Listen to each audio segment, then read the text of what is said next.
अस्सलाम वालेकुम, सुनो न्यूज़ पर आप देख रहे हैं प्रोग्राम लाइव जामी। मैं आपके साथ Mohammad Ashmat Jami. Iran America conflict में अब सूरत हाल ये है कि एक बार फिर स्टेलमेट की सूरत हाल, क्योंकि जो ईरान की तजावीज़ गई, ईरान का जवाब गया, उसे ट्रंप ने अनएक्सेप्टेबल करार दिया, मुस्तरद किया। लेकिन इस बीच में दो अहम डेवलपमेंट्स हैं। एक तो ट्रंप का दौरा चीन, ये बुध से शुरू हुआ है। आज जो चीनी वजारत खारजा उसने तस्दीक की है कि ये 13 से 15 मई को होगा। इस बीच में पाकिस्तान में ये एंटिसिपेशन थी कि शायद इस दौरे से पहले अमेरिका और ईरान के बीच को मामला फहमी हो और शायद इस्लामाबाद में डायलॉग का एक नया राउंड हो, और वो डील के बाद अगर ट्रंप चीन जाएंगे तो सूरत हाल मुख्तलिफ होगी। अमेरिका में भी कुछ ऐसी ही राय पाई जाती, उसमें तेज़ी देखी गई। जैसे कि कतरी जो प्राइम मिनिस्टर जो FMB हैं वो मियामी में थे, वहाँ उन्होंने अहम हुकाम से मुलाकात की, बिलखुसूस जो अमरीकी फॉरेन मिनिस्टर मार्को रूबियो उनके साथ। आज भी जब मैं आपसे मुखातिब हूँ तो पिछले 24 घंटों में 2 बार ईरानी जो वज़ीर ख़ारजा और सऊदी वज़ीर ख़ारजा उनका रब्ता हुआ। आज पाकिस्तान में इसहाक डार और अमरीकी सफ़ीर की मुलाकात, तो मुलाकातें तो अपनी जगह हो रही हैं, कुछ पेशरफ्त तो हो रही है, लेकिन जो पब्लिकली दोनों ममालिक के ज़िम्मेदारों की स्टेटमेंट्स हैं वो बताती हैं कि एक स्टेलमेट है, एक डेडलॉक अगेन आ चुका है। तो अब होगा क्या, इस सिलसिले में बात करने के लिए आज हमने ज़हमत दी है जनाब आमिर गौरी साहब, सहाफ़ी हैं, जजिया निगार हैं, BBC CNN के साथ रह चुके, द न्यूज़ इंटरनेशनल के रेजिडेंट एडिटर भी रह चुके, और हमें ज्वाइन किया है अनस मलिक साहब ने, very competent journalist, international affair को कवर कर रहे हैं ओवर द ईयर्स, अक्सर हमारे प्रोग्राम में तशरीफ़ लाते हैं। उनकी जो खबर है इस सिलसिले में वो हमेशा दुरुस्त होने के करीब करीब रही। कुछ खबरें दुरुस्त भी हुई और कुछ कुर्बत के मुकाम ही पा सकें। आप दोनों का बहुत शुक्रिया।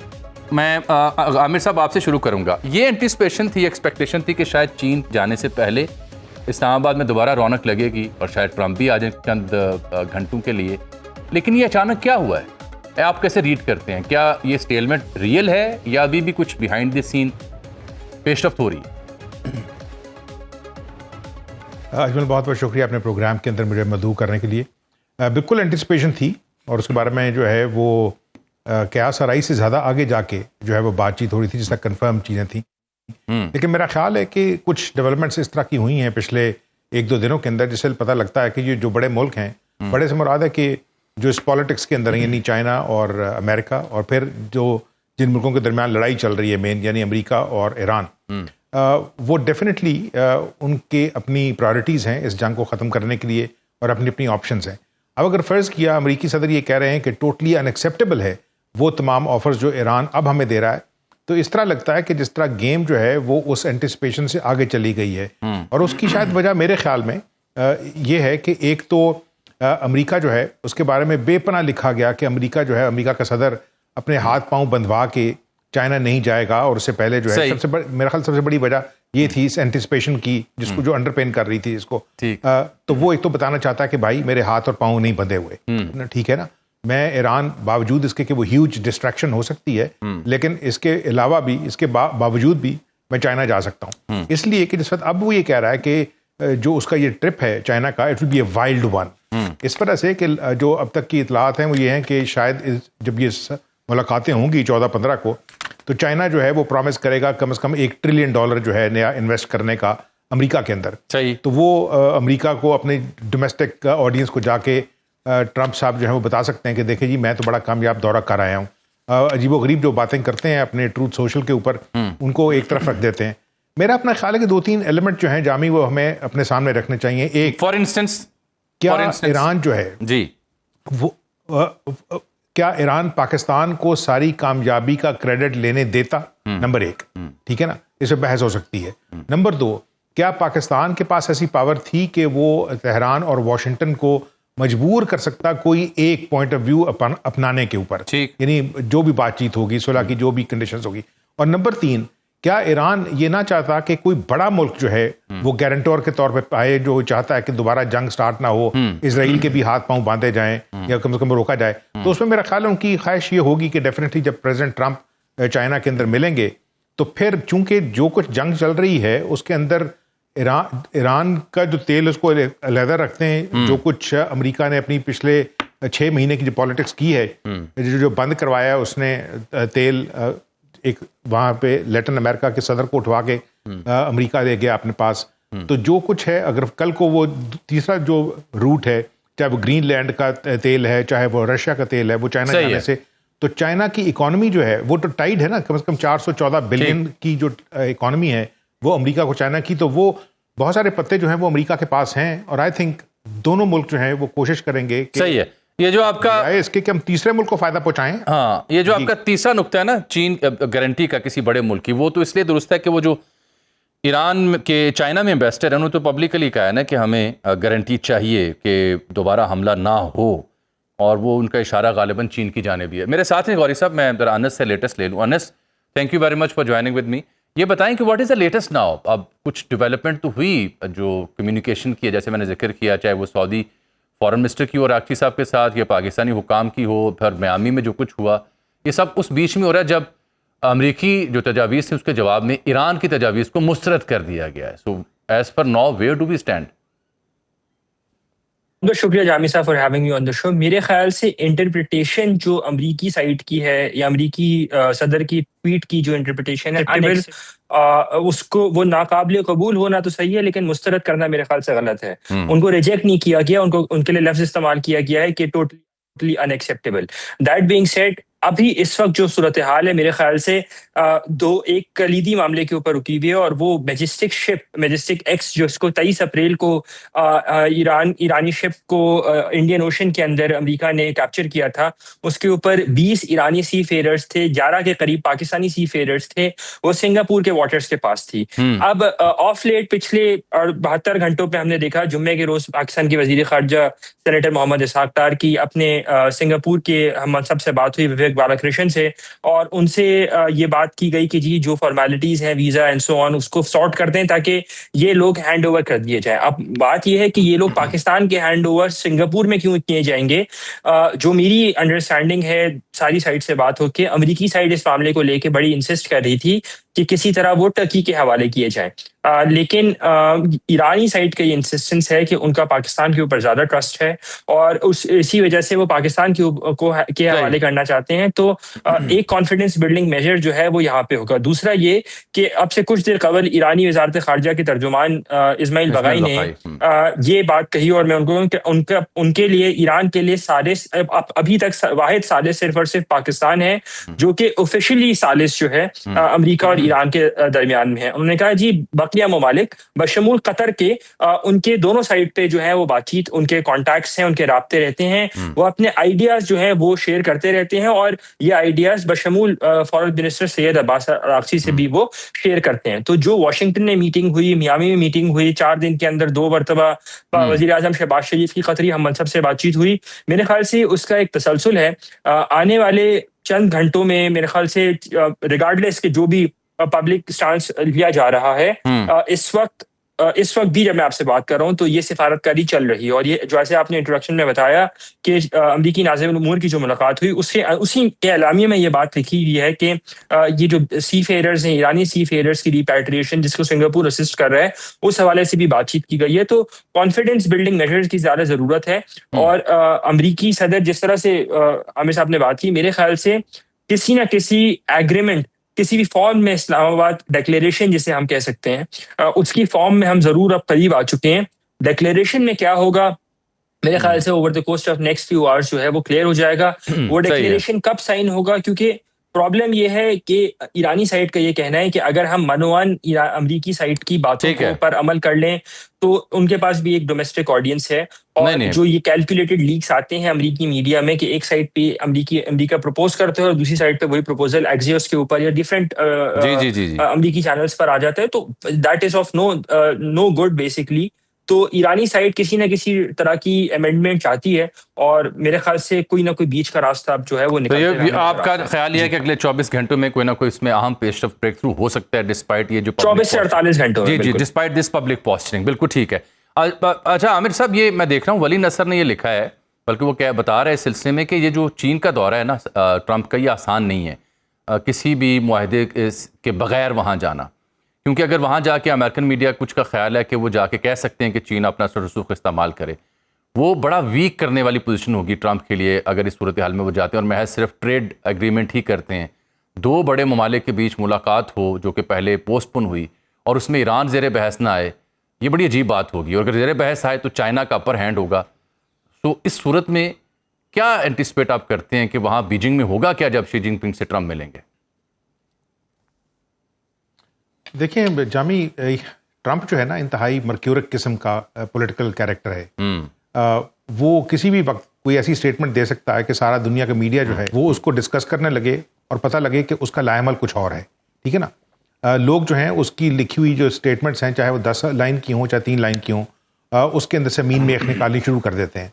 ट्रंप के ऊपर इस चीज़ का कोई असर नहीं पड़ता, वो अगले दिन बिल्कुल कंप्लीटली एक और लाइन ले लेता है। ठीक बात। मेरा ये ख्याल है कि ये जो बातचीत है, ये बातचीत जो कुछ इस मुलाकात के दरमियान होगा, उसमें मुझे नहीं लगता कि अमेरिका जो है उसका जो है ना, यानी वो चाइना को अपर हैंड लेने देगा।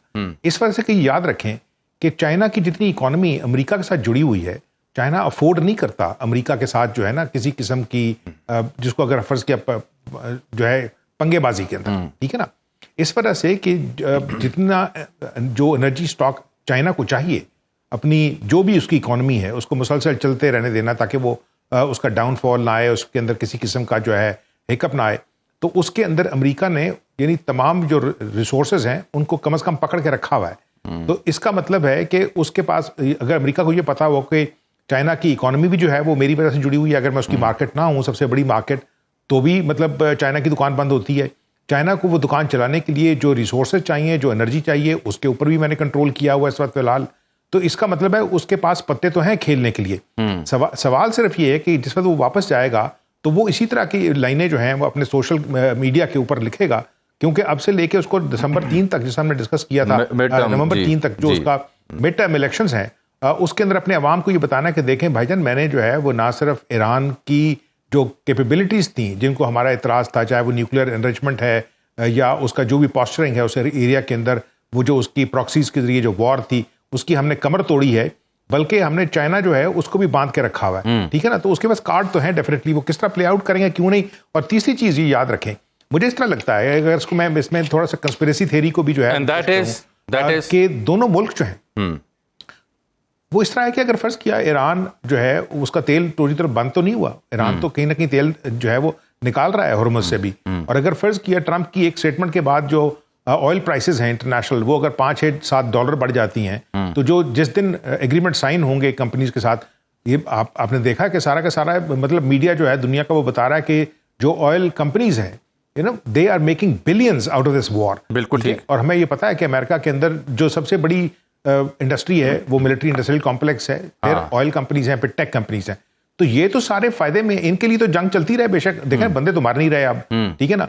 अमेरिका का जो था कि अमेरिका ना वहां बंदे उतारने की बात हो रही है ना बंदे मारने की बात हो रही है, तो चलती रहे बातचीत। उसके अंदर हमारे जैसे छोटे मुल्क हैं जो मिडिल पावर्स हैं वो आपस में एक दूसरे के साथ बातचीत करके बता रहे हैं कि जनाब भाईजान असी बड़ी नासपाज कर रहे हैं, जंग मुसलसल रोके रखने दी। लेकिन उसके दरमियान में आप ये देखें जो असल स्पॉइलर है, एक स्पॉइलर ट्रंप है, यू नो, किसी भी किस्म की बातचीत का, और दूसरा जो स्पॉइलर है वो नेतन्याहू है। उसने साफ कह दिया है दोबारा से कि ये उस वक्त तक जंग जो है उसकी गारंटीज नहीं हो सकती जबकि ईरान जो है उसका जो एनरिच यूरेनियम है वो किसी थर्ड कंट्री के हाथ में ना हो, किसी ईरान से बाहर ना निकल जाए। तो इसका मतलब है कि जो लड़ने वाली पार्टीज हैं उनकी लड़ने की भी जो सलाहियत और जो नीयत है वो जारी है, और मतलब साथ साथ बातचीत की भी। बिल्कुल ठीक कह रहे हैं। अब आप नेतन्याहू का आपने जिक्र किया, कल वो डेड सी के करीब किसी कॉन्फ्रेंस में था, वहाँ से उठा यरूशलेम गया, ट्रंप से उसने टेलीफोनिक गुफ्तगू की। जैसे ही ट्रंप ने ये कहा कि जी ये अनएक्सेप्टेबल हैं ईरानी तजावीज़। अच्छा अनस, ये बताएं कि ये एक खाका तो ये निकल रहा है कि ईरान चाहता है कि जौहरी मामलात हों या यूरेनियम के जिस तरह के संजीदा मामलात हैं वो बाद में दूसरे मोहल्ले में रखा जाए। पहले तो आप ज़रा जंग पूरी बंद करें ना और एश्योरेंस दें कि दोबारा हमला नहीं करेंगे, और फिर आपने हरमज़ पे हमारा जो इख्तियार है वो कबूल करें। ईरानियन जो जवाब है जिसे अनएक्सेप्टेबल कहा गया, उसमें है क्या एग्जैक्टली? देखें, before I come to that, मेरे ख्याल से दो चीजें यहाँ पे बड़ी इंपॉर्टेंट जी हैं। प्लीज। एक तो ये कि अगर अगर प्रेसिडेंट ट्रंप के चाइना जाने से पहले तक ये मामला सेटल हो जाता है तो उसके तनाजुर में फिर मामला जो है वो आगे बढ़ सकते हैं।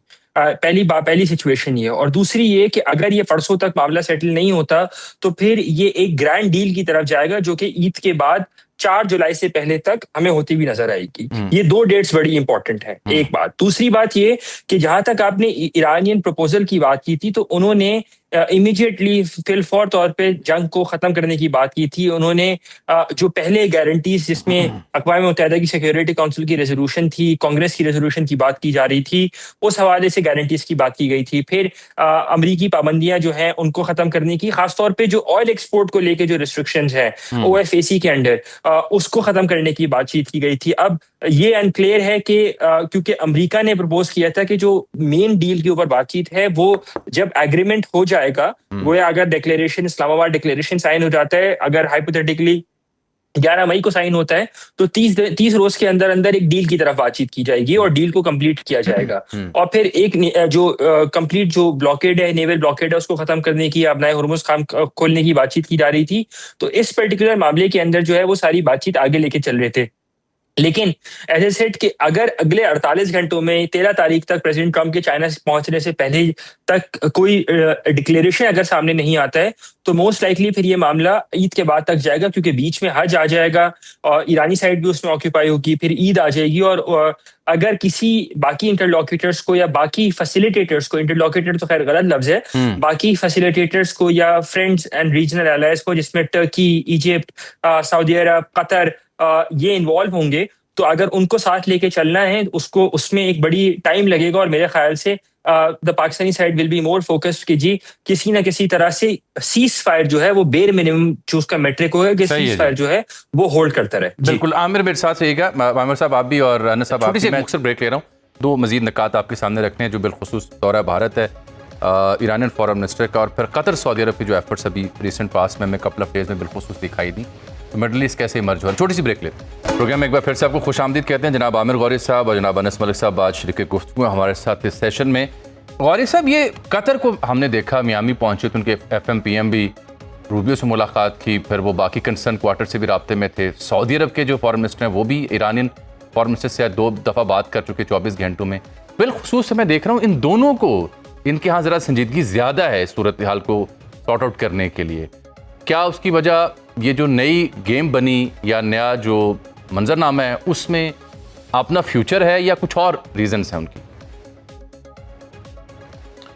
मेरा ख्याल है जामी सबसे बड़ी जो रियलिटी है ना वो तो उनकी इकोनॉमी है। ठीक है, इस वजह से कि अगर स्टेट ऑफ हॉर्मस बंद रहेगी तो कतर तो टोटली बंद है। यानी कतर से जो LNG जानी है, कतर से जो एनर्जी रिसोर्सेज यानी जहाँ भी जाने हैं जिनको वो बेचता है, अगर वो बंद हैं तो फिर तो उसकी इकोनॉमी के ऊपर बेपनाह बुरा असर है और लॉन्ग टर्म असर है। ठीक है ना, उसके अगर फर्ज किया प्लांट्स जो हैं बंद हैं, जब भी खोलेंगे तो ये नहीं है कि आज जो है मशीन आज ऑफ की कल ऑन कर ली। जो सऊदी अरेबिया है उसके पास कम से कम दूसरा एक रास्ता है कि वो जो अपनी जो ईस्ट वेस्ट पाइपलाइन है उसके जरिए जो उसकी दूसरी पोर्ट है, रेड सी की पोर्ट है, यम्बो की, वहां से जितना तेल निकल सकता है, मतलब फुल कैपेसिटी तो नहीं है लेकिन वो एटलीस्ट उसकी दुकान थोड़ी बहुत चल रही है। लेकिन वो चाहते हैं कि भाई जितनी हमारी टोटल जो है आउटपुट अगर वो फर्ज किया बिक नहीं रही, ठीक है ना, और ऐसे वक्त में जिस वक्त क्या हमने देखा है कि ओपेक के अंदर भी दरार पड़ी है, जो ग्लट मार्केट के अंदर, सॉरी ग्लट जो है रॉन्ग वर्ड है, UAE वाला, ठीक है ना, तो असर तो ये दोनों मुल्क ही चाह रहे हैं कि भाई मेरी बात सुने, किसी ना किसी जो है ना वो सोल्यूशन की तरफ बढ़े, बातचीत की तरफ। ये जंग अगर फर्ज किया आपने लड़नी भी नहीं और मतलब चलानी भी नहीं, दोनों चीजें। देखिए ना, अगर फर्ज किया ईरान की तो हिस्ट्री है, वो लंबी गेम खेल सकता है बातचीत की, दरमियान में उसको अगर फर्ज किया थोड़ी सी और मार पड़ गई। ये दोनों मुल्क जो हैं ये सीरियसली इम्पैक्टेड हैं। उनको कुवैत जो है वो क्या करता है, बहरीन क्या करता है, UAE क्या करता है, ये नहीं है। जो उनकी एक्सेस है वॉशिंगटन तक, ठीक है ना, और हिस्टोरिकल मतलब एक्सेस है पुरानी, उसके अंदर वो दोनों जो हैं वो डेफिनेटली अपनी जो बेहतर कोशिश होती है अपनी इकोनॉमी के लिए वो करने की कोशिश कर रहे हैं। और डेफिनेटली वो सारे के सारे रीजन की बात करते होंगे, लेकिन पहले सबसे सऊदी अरब के लिए अपना इंटरेस्ट है और उसी तरह कतर के लिए सबसे इंटरेस्ट इसलिए है कि जो कतर जो है, आपको याद है कई सालों से अमेरिकन सेंट्रल कमांड का जो है वो हेडक्वार्टर है इस इलाके के अंदर। तो वो कह रहे हैं कि भाई आपके लिए हम इतनी खिदमात कर रहे थे, आपने जो है हमारे लिए तो कुछ किया नहीं, आप अपने फायदे की बातें कर रहे हैं। हम जो आपकी दुकान चलवा रहे थे, इस इलाके में अड्डे दिए हुए थे, हमने नुकसान बर्दाश्त किया है, ईरान ने हमारी फैंटी लगाई है। अब लॉन्ग टर्म जो है डैमेज है ईरान के साथ रिलेशनशिप का, हमें नहीं पता जब ये जंग खत्म हो जाएगी तो फिर ईरान क्या करेगा हमारे साथ, और फिर उसकी जो प्रॉक्सीज हैं वो दोबारा से रीइग्नाइट होंगी या नहीं होंगी। तो उस सूरत में मेरा ख्याल है कि वो चाह रहे हैं कि जो कुछ उन्होंने किया है भाई उसके बदले में वॉशिंगटन की तरफ से कुछ होता नजर आए, जो इस वक्त फिलहाल नहीं है। बिल्कुल ठीक, आमिर साहब साथ हैं। अच्छा अनस साहब, मैं देख रहा हूँ ये जी कि 14 से 15 तो है ब्रिक्स का जो सेशन है, और ईरानियन FM वहाँ जा रहे हैं वासिर आकची साहब। पैरेलल 13 से 15 जो बनता है वो बुध से ऑनवर्ड जा रहे हैं ट्रंप साहब वहाँ पे चीन। तो इसका मतलब है आज अगर 11 तारीख को हम मुखातिब हैं तो 2 दिन बाकी हैं, अगर कोई ब्रेक थ्रू होगा तो इन 2 दिनों में, अदरवाइज तो जो टॉप नॉच क़यादत है दोनों कंट्रीज़ की वो दीगर मामलात में बिजी होगी। लेकिन जो ईरानियन FM का दौरा है ब्रिक्स के सिलसिले में, हालांकि डिटेल जानी जाए तो समझ आ जाती है, उसको इंडियन मीडिया कुछ और रंग दे रहा है कि एज इफ अरागची बड़ा अहम दौरा करने आ रहे हैं वहाँ पे इंडिया में, जयशंकर से मुलाकात होगी, एज इफ के ईरान जो है वो कोई मदद चाह रहा है इंडिया की। इसको तो ज़रा अनर्थ कीजिए। देखें, दौरा तो इसमें तो कोई शक नहीं है कि इम्पोर्टेंट दौरा है, लेकिन दौरे का कॉन्टेक्स्ट ये है कि कम से कम 3 मरतबा जो भारतीय वजीर खारजा हैं जयशंकर, उनकी सैयद अब्बास अरागची से इस पूरे प्रोसेस के दौरान बात हो चुकी है। और जो मेरी अंडरस्टैंडिंग है, उन्होंने वो भी किसी न कोई शेयर ऑफ द पाई चाहते हैं, वो भी अपनी रेलेवेंस किसी न किसी तरह शो करना चाहते हैं, specially in the context of Pakistan. तो इसलिए इंडियन मीडिया उसको ये स्पिन देना चाह रहा है। लेकिन मेरे ख्याल से ये दौरा इतना कोई सिग्निफिकेंस का हामिल नहीं होगा, बिकॉज अगर आप ब्रिक्स की फॉर्मेशन देखें तो सबसे ब्रिक्स में ब्राजील, रशिया, इंडिया, चाइना और साउथ अफ्रीका जो इनिशियली बेसिक मेंबर थे, बस सऊदी अरब भी आ गया, यूएई भी आ गया उसमें। हाँ जी, बिल्कुल, अब तो एक्सपेंशन हो चुकी है जैसा कि मैं आपको बता रहा हूँ। लेकिन इनिशियली फाउंडिंग मेंबर्स में ये लोग थे। इंडिया के बाद चेयर कौन लेता है? चाइना। और चाइनीज फॉरेन मिनिस्टर वांग यी वो पार्टिसिपेट मोस्ट लाइकली नहीं करेंगे ब्रिक्स के इजलास के अंदर, डिस्पाइट ऑफ बीइंग, क्योंकि उनका अपना एक इंपॉर्टेंट मिशन चल रहा होगा। तो मेरी नजर में ऑप्टिक्स इस दौरे की इंडियन मीडिया जिस तरह भी इसको पोर्ट्रे करना चाहेगा तो करेगा।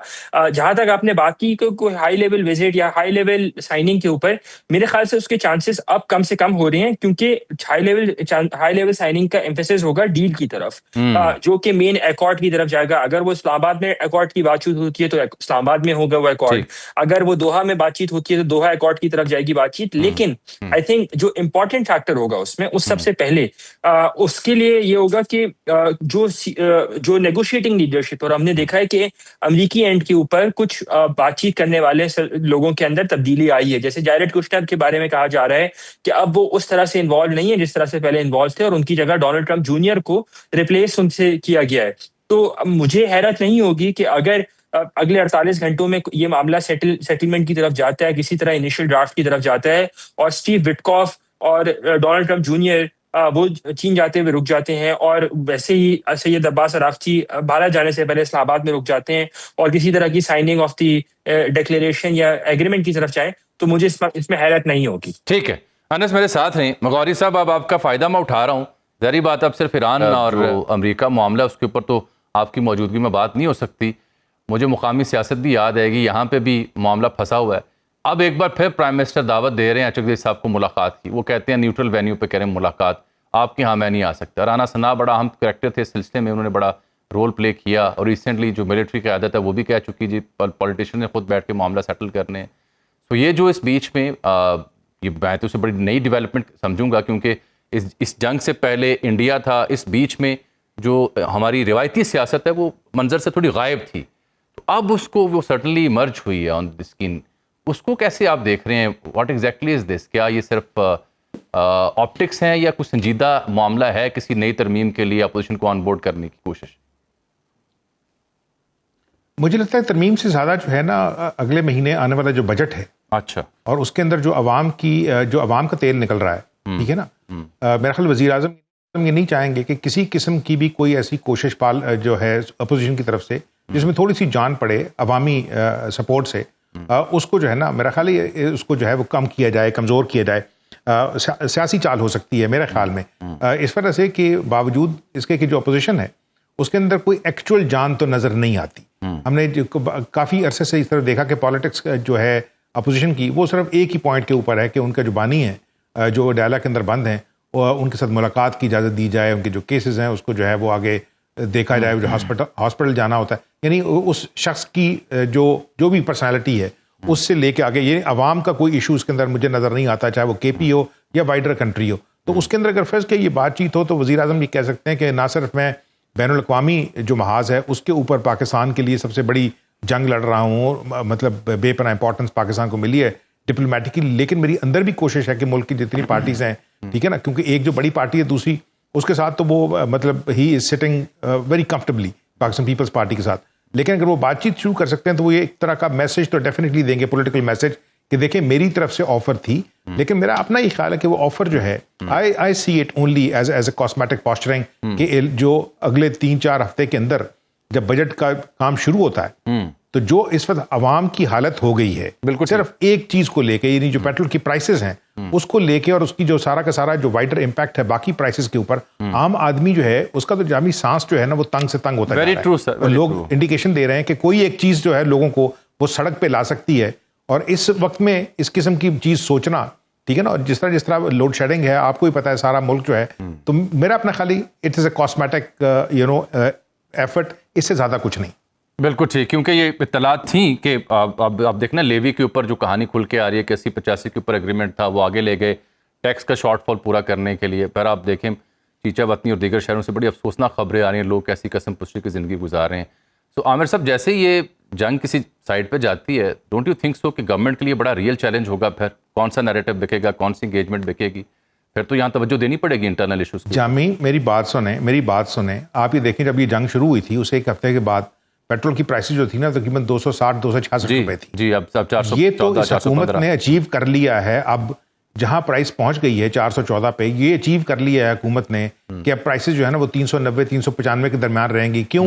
हुकूमत जो है जनाब अवाम की तकलीफ देखते हुए हमने 20 रुपए कम कर दी प्राइस, फिर पता लगेगा थोड़े दिन के बाद 40 रुपए बढ़ा दिए और फिर 18 रुपए कम कर दिए, ये गेम। लेकिन ये प्राइस जो है अब एटलीस्ट अवाम की जो माइंड सेट है उसमें चीज पक्की कर दी है हुकूमत ने कि भाई पेट्रोल जो है ना अब वो तकरीबन 390-395 के दरमियान रहेगा। अगर हमने प्राइसेस कम भी की, क्यों? उसकी जो है ना उसकी वजह हम नहीं है, उसकी वजह जो है ये जंग है, और हम बड़ी कोशिश कर रहे हैं आपके लिए। बड़ी वो जिस तरह बात है वो पंजाबी का जोक है कि असं बड़ी नसपाज कर रहे हैं थोड़े, लेकिन नहीं, 266 से उठा के 414 पे ले जाना, ठीक है ना। तो उस वजह से मेरा अपना ख्याल है कि देखें सारे लोग अब जो है वो फिगर शेयर कर रहे हैं कि अगर ये जितने मुख्तलिफ किस्म के जो टैक्सेस हैं इसके अंदर लेवी समेत, और फिर जो OMCs का, और फिर जो इसके इम्पोर्ट टैक्स है, और जो ये वो, तो कम अज़ कम अगर फर्ज के ये टैक्सेस जो हैं इनको कम किया जाए तो अभी भी गवर्नमेंट जो है वो 300 पे पेट्रोल दे सकती है, 280 पे दे सकती है नहीं। लेकिन गवर्नमेंट जो है वो आवाम ये कह रही है, जिससे हमारी बात होती है, आपकी भी होती है सड़क पे, वो कहती है जी उनकी जो जंग है उसकी वजह से तेल बंद है मुल्कों का, साडा इन्होंने तेल काट देता है। बिल्कुल ठीक, बहुत शुक्रिया जनाब आमिर कौरी साहब, और जनाब आप दोनों कीमती वक्त का। एक ब्रेक ले रहे हैं, ब्रेक के बाद ज़रा इस मामले को आगे बढ़ाएंगे कि स्ट्रेटेजिकली अब यहाँ पे ईरान कैसे आई कर रहा है to deal with this situation, क्योंकि जब ट्रंप को जल्दी होगी तो ईरान उसको डिले कैसे करना चाह रहा है और क्यों करना चाह रहा है। एक ब्रेक के बाद प्रोग्राम में एक बार फिर से आपको खुशामदीद कहते हैं। हमें ज्वाइन किया लेफ्टिनेंट जनरल रिटायर्ड जनाब गुलाम मुस्तफ़ा साहब ने, दिफाई तजिया निगार हैं, इंतहाई सीनियर तजिया निगार, दिफाई उमूर पे खत्ते में बदलती सूरत हाल, ईरान अमरीका जंग पे इनकी नज़र रही, तजुर्बा रहा कई दिहाइयों का। जैसा बहुत शुक्रिया। मैं 2 चीज़ें आपसे डिस्कस करूँगा। एक तो अभी पार के हक हुआ, उसकी याद में हमने जो जश्न भी मनाया, और फिर अस्करी और सियासी क़यादत जो गुफ्तगू की। जैसा एक तो बात समझाएं मुझे कि ये अब कहा जा रहा है कि वॉरफेयर में, चाहे वो एयर डिफेंस हेडक्वार्टर हो, डिफेंस फोर्सेस का हेडक्वार्टर हो, या फिर ये रॉकेट फोर्स हो, फतेह मिसाइल सीरीज़ के तजुर्बात हों, इलेक्ट्रॉनिक वॉरफेयर हो, ड्रोन्स हों, तो गोया ये कहा जा सकता है कि जंग की हैयत बदल चुकी है और पाकिस्तान इस हवाले से अब अगले दर्जे पर जाके तैयारियां कर रहा है। डेफिनेटली आपने देखा कि ये जंग की जो सूरत हाल है, ये जंग का तरीकाकार बदलता रहता है। इंसान की बड़ी खूबी है कि अपने आप को तबाह करने के लिए वो नई से नए तरीके सोचता रहता है, और उसमें कामयाबी भी हासिल कर चुकी उसने। तो आज जो आपने ये जो पिछले साल जो आपने देखा पाकिस्तान और भारत के दरमियान, वो एक मॉडर्न वॉरफेयर का एक झलक थी उसकी जी, और उसी का आपने नमूना आप देख रहे हैं अभी ईरान और अमेरिका के दरमियान। और ये चीज आपने देखी कि यूक्रेन ने जो रूस के कितनी बड़ी हवाई ताकत थी उसको कितना नुकसान पहुंचाया है। तो जंग की है जो तरीकाकार है वो तो बदलता रहता है, बदल चुका हुआ है, और इसके अब हथियार जो हैं वो बहुत मुख्तलिफ होकर रह गए। प्रायोरिटीज जो हथियारों की है, या जो वेपन सिस्टम्स हैं, या जिसका उनकी या फोर्सेस का उनकी कन्फिगरेशन बदलती जा रही है। इसमें एयरफोर्स, नेवी उसका एक और रोल बन के रह गया है।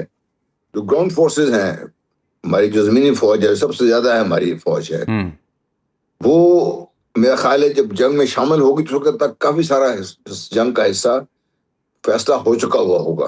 ठीक। तो ये अब है, जंग का तरीकाकार बदल रहा है, हथियार बदल चुके हुए हैं, तरीकाकार बदला हुआ है, और दुनिया इसमें आगे से आगे बढ़ने की कोशिश कर रही है, लेकिन पाकिस्तान को तो इम्तियाज ये है कि पाकिस्तान की जो फौज है बजट की कमी की वजह से जी अभी भी, जामी साहब आपको पता है कि भारत का बजट जी जी जी 92.5 बिलियन डॉलर्स है, बिल्कुल और पाकिस्तान का मेरी 9.04 बिलियन डॉलर्स, जी 10 गुना ज्यादा बजट है उनका। ठीक है, उनकी फोर्स बढ़ी है, लेकिन इतना ज्यादा बजट और सारी फोर्स कंसिफिकेशन जो थी उनकी सारी पाकिस्तान के खिलाफ। और पाकिस्तान की जो खूबियां हैं हमारी पाकिस्तान की, उसमें एक ये है कि बहुत बड़ी डायनामिक सिस्टम है। हमारी एयर फोर्स है, नेवी है, ग्राउंड फोर्सेस है, वो डायनामिक है, वो अपने आप को लगातार जो मॉडर्न सिस्टम्स हैं उनसे हम आगे भी रखती हैं, तैयारी भी करती हैं, और अगली जो जंग है उसकी तैयारी करती हैं। वो एक जर्मन जर्नल ने लिखा था कि आमतौर पर अफवाज जो है वो पिछली जंग पढ़ती हैं और पिछली जंग की तैयारी करती हैं, लेकिन अफवाज पाकिस्तान ने गुज़श्ता चंद दहाइयों से अगली जंग की तैयारी के बारे में सोचते रहते हैं, दुश्मन के बारे में सोचते हैं, क्या है दुश्मन, क्या है दुश्मन के पास क्या चीजें ऐसी हैं जो में नुकसान पहुंचा दी। फॉर एग्जाम्पल S-400 था, जी जी, इनका दिफाई निज़ाम, सारी दुनिया और पाकिस्तान में हम सब परेशान थे कि सब कुछ क्या होगा ये। मुझे एक यकीन था कि जो हथियार बनता है उसका तोड़ भी बन ही जाता है उसका। आपने देखा कि पाकिस्तान की एयरफोर्स ने हिंदुस्तान में दाखिल हुए बगैर उनकी पूरी बैटरी तबाह करके रख दी है उससे जी, और जिससे भारत का अपना जो कॉन्फिडेंस था वो खुद भी शटर हुआ है, और उसको भी इस बारे में सोचने मजबूर हो गया कि भाई भारत क्या केपेबल है इतनी बड़ी टेक्नोलॉजी को हैंडल करने का। तो डेफिनेटली वॉरफेयर चेंज हो चुकी हुई है, चेंज होती रहेगी, और खूबी है, शुक्र ये है कि हमारे अफवाज जो है, चाहे नेवी है, एयर फोर्स है, ग्राउंड फोर्सेज हैं, वो अपने आप को हम आंग रखती हैं, बल्कि एक दो कदम आगे रखती हैं। और इस वक्त भी जो आप बात कर रहे हैं जी, और भारत की तरफ से खतरात खत्म नहीं हुए हैं, मुझे यकीन है कि जो हमारे सोचने वाले लोग हैं जिनका ये काम है, वो और आगे की चीजें सोच रहे हैं कि आगे भारत क्या कर सकता है, उसको हमने कैसे शिकस्त देनी है। तो जन साहब, ये बिल्डअप तो कर रहे हैं, इंडिया कॉन्स्टेंटली बिल्डअप कर रहा है, उनके ऐलानात भी ऐसे हैं, उनकी फौजी क़यादत हो, अस्करी क़यादत हो, फौज तो खैर उनकी अब काफ़ी पोलिटिसाइज हो चुकी है, हिंदुत्वा रंग ले चुकी, उनके जर्नैल कभी ऐसे नहीं हुआ करते थे, आपने खुद सर्व किया हुआ, देखा हुआ उनको। तो ये जो चेंज आई उनकी फ़ौज की लाइन लेंथ में, पॉलिटिकल एंगलिंग में, और उसके बाद जो बिल्डअप और साथ जो वॉर मॉन्गरिंग का सिलसिला है, ये भी तो मुसलसल जारी है, जिससे क्या ये कहा जा सकता है कि ये खदशा बदस्तूर है कि इस खत्ते में एक और कॉन्फ्लिक्ट का? देखिए जामिया, आप तो मीडिया मुझसे ज्यादा आप पढ़ते हैं। भारत के आप देखिए, जब से भारत बना है जी, उससे लेके आज तक का जोग्राफिया कंपेयर कीजिए, कितना बढ़ गया है उनका। इसी तरह आप इसराइल का देख लीजिए, दोनों रियासतें तकरीबन एक साथ माज़े वजूद में आई हैं। इसराइल की अपनी एक शनाख्त तो बना ली उन्होंने, भारत की शनाख्त भी कोई नहीं है। हम जो उसको हिंदू रियासत कहते हैं, भारत में हिंदू माइनॉरिटी में है। बदकिस्मती ये है कि हम लोग उनको हिंदुत्व का खिताब देने को तैयार है, भारत में हिंदू माइनॉरिटी में है। दूसरी चीज देखिए, पाकिस्तान की फौज की जो एक बहुत बड़ी खूबी है जिसको हम ज्यादा क्रेडिट नहीं देते, वो एक होमोजीनियस फौज है हमारी जी। इसमें हर नस्ल का आदमी मौजूद है, और अगर एक भाई लेफ्टिनेंट जनरल हो सकता है, दूसरा भाई सिपाही हो सकता है। ये हमारी फौज में हो सकता है। हमारी फौज का जर्नैल जो है आम सिपाही के साथ मिलकर बैठ के बात करने में कोई हिचकिचाहट महसूस नहीं करता। जो रैंक एंड फाइल के आपस में जो फर्क है वो बहुत कम है, बहुत कम होता है। आपस में मिलजुल कर बहुत इकट्ठे रहकर भारत का ये मसला भी है। भारत में सिख है, हिंदू है, वगैरह वगैरह, पता नहीं क्या क्या चीजें हैं उनके, और ये बाकायदा उनकी फोर्ट लाइन है विद द फोर्सेस उनके। ठीक, और ये मैं आपको अपने खुद मालूमात बता रहा हूं। अगर कोई सिख रेजिमेंट है, उसमें जो कलीदी पोजीशंस होगी उसमें हिंदुओं की होगी। अच्छा, आप देखिए कि क्या मतलब 24-25 करोड़ मुसलमान हैं भारत में जी। आज तक कोई मुसलमान जर्नैल ऐसा नहीं निकला जो चीफ बन सके। नहीं, लेफ्टिनेंट जनरल बने कुछ एक की शक था इनको जी, उसको हेलीकॉप्टर कैसे मार दिया उन्होंने। हाँ, उनकी वार मॉन्गरिंग अगर वो ना करें, अगर वो अग्रेसिव ना हो और इजराइल अग्रेसिव ना हो, तो फिर ये तो खात्मा इनका सीजन शुरू हो जाएगा। ऑलरेडी मेरा अपना ख्याल ये है कि भारत टुकड़े टुकड़े होने की तरफ बड़ी तेजी से बढ़ रहा है, क्योंकि ये जो हिंदुत्व का या जो कुछ ये करने की कोशिश कर रहे हैं, बहुत सारे लोग भारत के अंदर से मुतमईन नहीं है इस पर। नॉर्दर्न भारत अपने आप को एरियन भारत समझते हैं कि वो सबसे पता नहीं अल्लाह का तोहफा है दुनिया के लिए। सदर्न भारत के डार्वेडियंस हैं, वो अपने आप को और तरीके से देखते हैं। 7 स्टेज का मसला आपके सामने है। अब तो भारत का चूंकि भांडा फूट चुका हुआ है, अब तो नेपाल और सिक्किम वगैरह इनसे बात सुनने को तैयार नहीं है।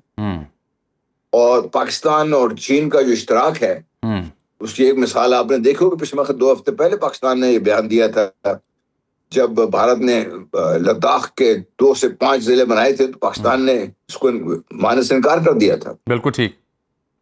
तो लद्दाख पे ज्यादा अब देखिए जोर शोर तो पहले चीन का था, पाकिस्तान ने पहली दफा इतना बड़ा बयान दिया है।